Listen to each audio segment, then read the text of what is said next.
So, double dipping today on the theme of expectations. So, another place that's interesting in terms of expectations is how they influence your happiness.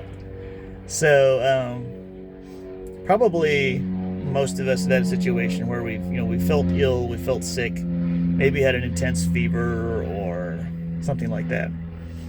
And as the fever starts to wane, maybe it doesn't break all at once, maybe it just kind of backs off about 50% or so. You might say to yourself, wow, I'm starting to feel pretty good. Now, compared to how you normally feel, you might still feel very bad. But compared to how you felt earlier, you might actually be feeling rather good.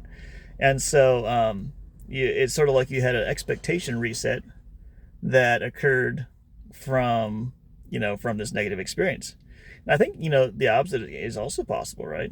So suppose, you went on vacation and, it was totally amazing and you had just a fantastic time. And so you come home and life is good, life is fine, but it all seems boring, blah, yeah, because of your expectations, if you will, your set point kind of being reset. And so now you could say, well, you don't expect normal life to be interesting, and maybe that's true. Um, suppose, so let's put this a little different way. So uh, suppose that someone had a spouse who always um, let's say always brought them a flower or chocolate when they came home from work. Now suppose that partner died, you get remarried, next partner only gives chocolate and flowers on Valentine's and your birthday. Like, your expectations might say, wow, my partner is not, my husband is not very considerate. And he doesn't really, he's not very affectionate or whatever, because your expectations maybe from your previous marriage may have been that way. Um, maybe now, hopefully, most of us can will not have that scenario, and that we can be married to the same person our entire life. But let's say a working environment, right? So let's say your past boss was just an obnoxious, moronic, egotistical, horrible person to work for. Now, let's say you find a different job, and but you instinctively kind of cringe whenever the boss comes around, and you kind of shut down.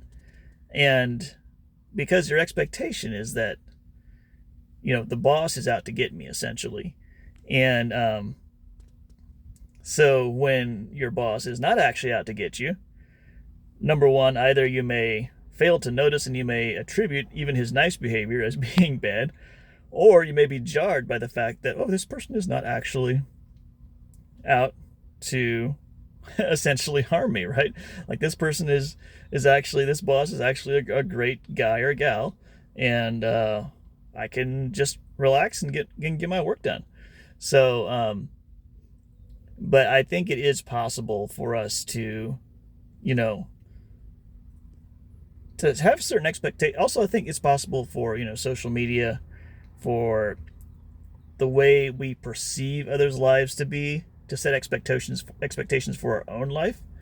So, for instance, let's say if all of my friends go on vacation twice a year to an exotic location, I may start to develop an expectation that exotic vacations are normal and I deserve one. I should do whatever it takes to have one, and or to have two per year in this case. And whereas there's no, that's very arbitrary, right? There's no actual necessarily basis to indicate or to argue for the fact that I should have two exotic vacations per year. Maybe all my friends are driving, a Mercedes AMG, or a BMW M series, or whatever. M series, I'm not sure if we call it series, but anyway, we get the idea.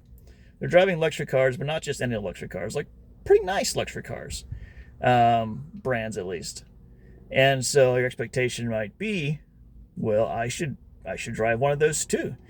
And it's not based necessarily in your actual financial state.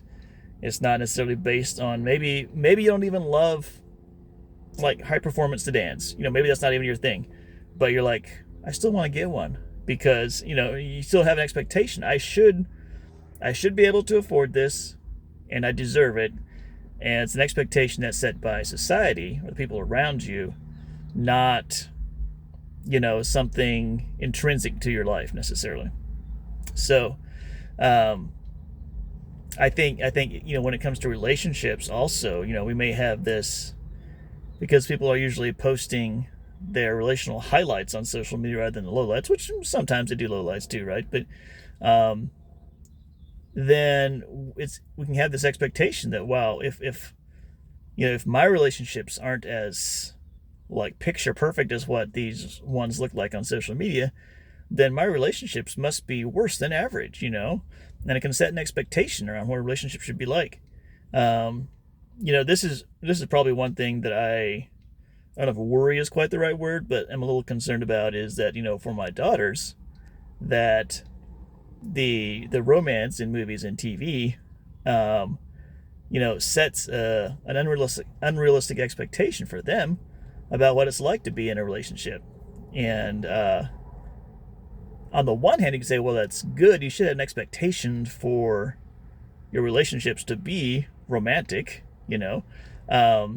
At the same time, if it's unrealistic, and then it seems like it's setting my daughters up for failure. So anyway, I have a lot of confidence. I think that they can have very strong relationships, but that's a concern, right? Is that the movie version doesn't translate well to the real life version, and could make the real life version seem substandard when it actually could be very, very good. So anyway, interesting how our expectations can influence our happiness and influence our decisions.